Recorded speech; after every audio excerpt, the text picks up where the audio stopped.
İncil o'zgartirilgan degan gapni bizlar minglarcha marta eshitganmiz. İncilning o'zgartirilganligini aytasizlarki, ammo isbotlab bilmaysizlar. Agar men sizga kabi so'roqlari, savollari bersam, bunga ham to'g'ri javob berib bilmaysiz, bilaman nima javob berjagingizni ham. Savollar shundayki, İncil qachon o'zgartirilgan? Nerede o'zgartirilgan? Kimlar o'zgartgan ve kimga qarshi o'zgartirilgan? Do'stim, sizni ya'ni men haqimda biz savol beramiz, javob bera olmaysizlar degan xulosaga shoshilmaslikka da'vat qilaman.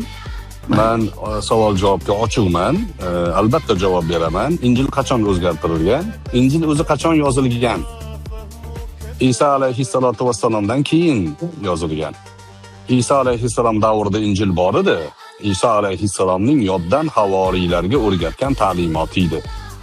Endi o'zgartirilgan qachon desa, tarjima qilib, tarjimani tarqatish boshlanganda o'zgartirilgan. Sanasini muhim emas, bizga mohiyat muhim. Falon sanada deyishimiz muhim emas.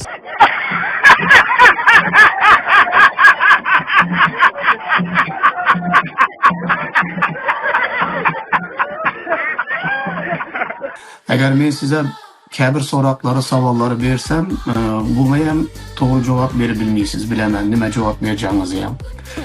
Men savol javobga ochiqman, albatta javob beraman.